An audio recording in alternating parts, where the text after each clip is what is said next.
Hey guys, I am Anjali and today's topic is causes of the downfall of the Mughal Empire. So now let's start. Causes of the downfall of the Mughal Empire. Aurangzeb's responsibility. Although the expansion of the Mughal Empire reached its optimum point under Aurangzeb, yet it only resembled an inflated balloon. The Mughal Empire had expanded beyond the point of effective control, and its vastness only tended to weaken the center considering the undeveloped means of communication in those days. The Mughal Empire was faced with a stupendous task far beyond the capacity of Alamgir Aurangzeb himself, not to speak of his weak successors. Whatever his compulsions, Aurangzeb to restore Islamic character of the state, which he believed has been distributed by Akbar and his successors. His policy of religious biotism proved counterproductive and provoked a general discontent in the country. Empire was faced with Ravi answer of the six, the Jats, the Bundelas, the Rajput and the Marathas. Aurangzeb was no less stupid than his contemporary James II of England. Aurangzeb knew the art of making enemies. The imperialist designs and narrow religious policy of Aurangzeb turned the Rajput reliable supporters of the imperial dynasty of two foes. The wanton destruction of Hindu temples, imposition of jizya 1679 and other political and social indignities on the Hindu to the rising of the Satnamis, the Bundelas and the Jats. In the Punjab, the Sikh to the last man rose against the empire, paralyzing imperial administration in the province. In Maharashtra, the Maratha resistance assumed a national character and the whole people participated in the struggle for the defense of their religion and liberties.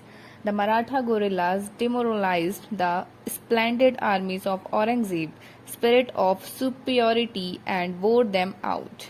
The over-ambitious Aurangzeb followed the policy of aggressive imperialism towards the Shia Sultanate of Golconda and Bijapur.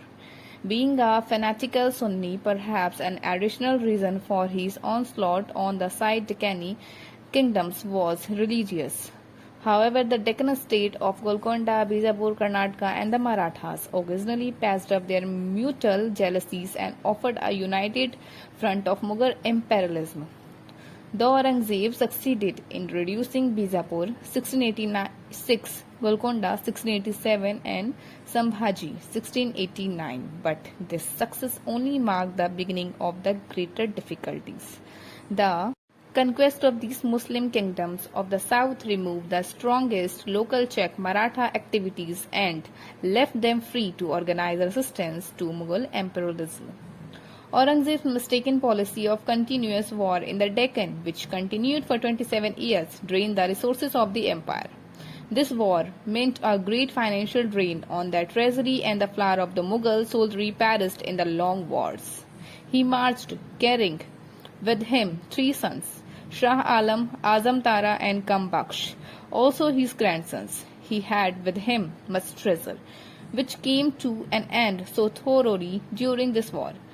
What he was compelled to open the treasure houses of Akbar, Noor Jahan, Jahangir and Shah Jahan. Besides this, finding himself very little cash owing to the immense expenditure forced to him, and because the revenue players did not pay with the promptitude cause of lift and Aurangabad to melt down his household silverwares, the Deccan ulcer proved as fatal to the Mughal Empire as the Spanish ulcer was to prove later on to the Napoleonic Empire. Weak successors of the Aurangzeb. Under a strong monarch, all went well with the administration, but the succession of a weak empire was reflected in every field of administration. All the Mughal empires after Aurangzeb were weakening and therefore unable to meet the challenges from within and without. Far from stemming tide of decline, they aggravated the situation by their idiosyncrasies and lax morals. Bahadur Shah was over 63 at the time of his succession to the throne and was too old to maintain the prestige of the empire. He liked to appease all parties by profuse grant of titles and reward, and was nicknamed Shah Bekhabar, the heedless king. Jahandar Shah, the next in succession, was a profligate fool. Farrukh Shiar, contemptible coward. While Muhammad Shah spent most of his time watching animals fight for his indifference towards public affairs and addiction to wine and women, Muhammad Shah was nicknamed Rangila Ahmad Shah, excelled his predecessors in his sensual pursuits. His harem extended over a full course, an area of 4 square miles, wherever all males were excluded, and the emperor spent a week and sometimes a month in the company of women. The administrative spare Ahmad Shah did equally fooling things. In November 1753, he appointed his 2.5-year-old son Mahmud as governor of the Punjab, and in perfect keeping with the spirit, named a 1-year-old baby Muhammad Amin as the deputy under him. Similarly, governorship of Kashmir was conferred on 1-year-old Tala Sayyid Shah, a boy of 15, as the deputy. These appointments were made at a time when the danger of Afghan invasions was assuming alarming proportions. Such weak and imbecile emperors could hardly act as worthy custodians of public interest or maintain the integrity of the empire. Third, degeneration of Mughal nobility. The noble discarded hard life, a military adventure, and took to luxurious living. They become knights of romance against knights of arms.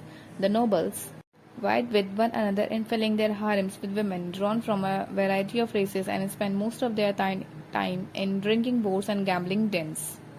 Nobles like Bayram Khan, Muzaffar Khan, Abdur Rahim, Khan-e Khanan, Mahabat Khan, Asaf Khan, Saidullah Khan were no longer available for the service of the state. The new nobility under the later Mughals were at best courtiers, and reveled one another in the subtle art of fitness and flattery. At a time when the emperor ceased to be impartial judges for rewarding merit, the nobles had no incentive to fight and die for the empire. The senile decay that had set in the rank of the upper classes deprived the states of the services of capable administration and energetic military leaders. Fourth, the rise of the Marathas. The collapse of the Mughal Empire was the rising power, the Maratha under the Peshwas. The Peshwas consolidated Maratha power in western India and channelized the energies of the nation in an attack on the Mughal Empire.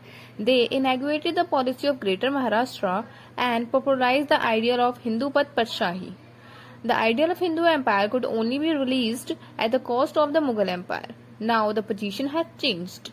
The Marathas got on the offensive, and the Mughal empires and their viceroys on the defensive.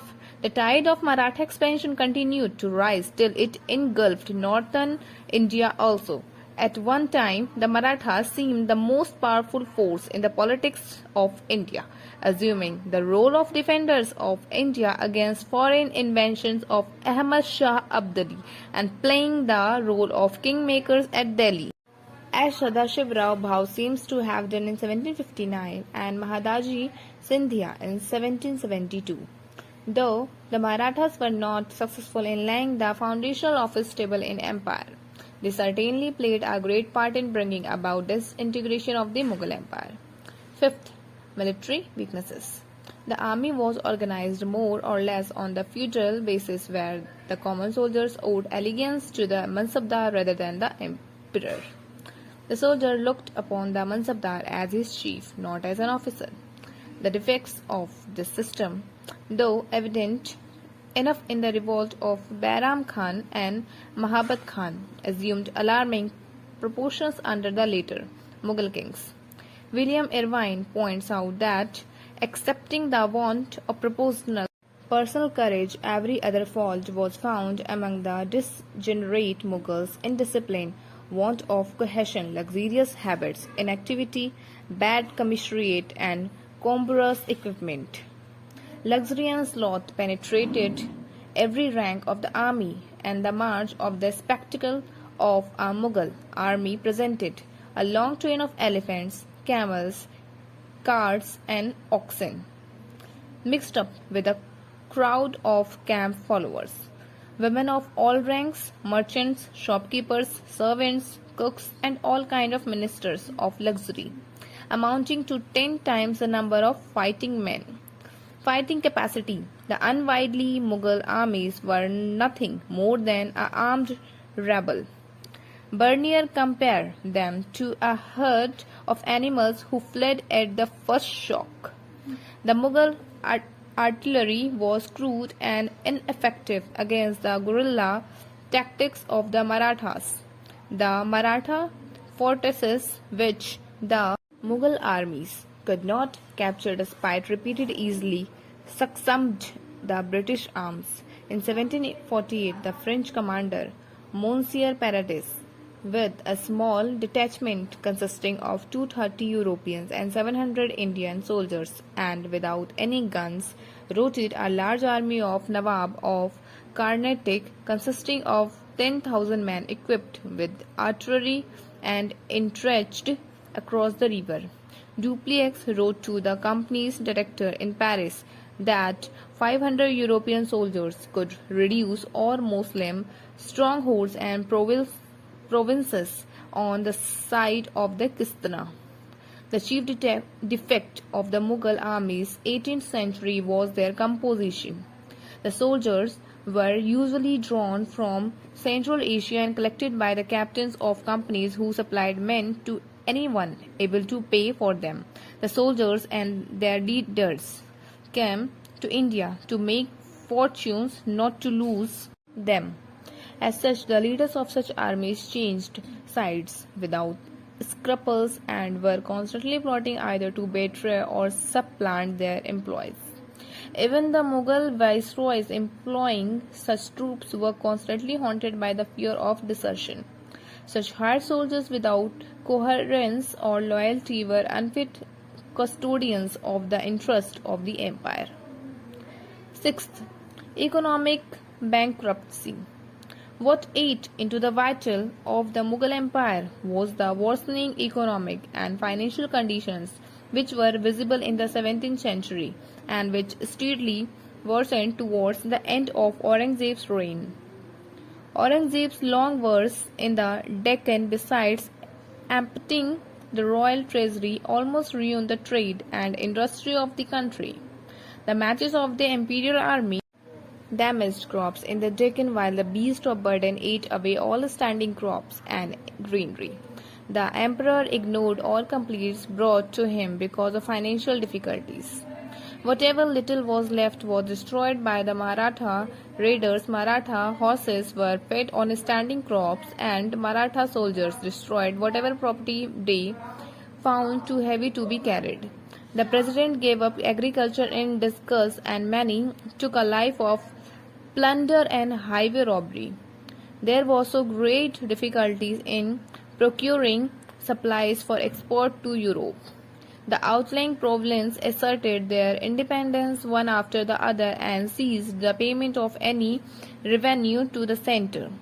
The numerous wars of succession and political convulsions, coupled with the lavish living of the emperors, emptied the royal treasury, extended the salaried soldiers could not be paid regularly. When the emperors fell back to the uneconomic device of farming out of Khalisha crown lands and granting jagirs in payment of liquidation of arrears of pay. The crisis of the Jagidari was reached when the land in the country was insufficient for the total number of jagirs granted. Many a time jagirs were granted, but the recipient had a wait for how long to get actual possession of land. An aggrieved grantee sarcastically remarked that the time gap between the grant of a jagir and its actual possession was long enough to turn into a boy into a grey-bearded person. Jagidars in turn were so greatly under debt to moneylenders that they farmed out their jagirs to them.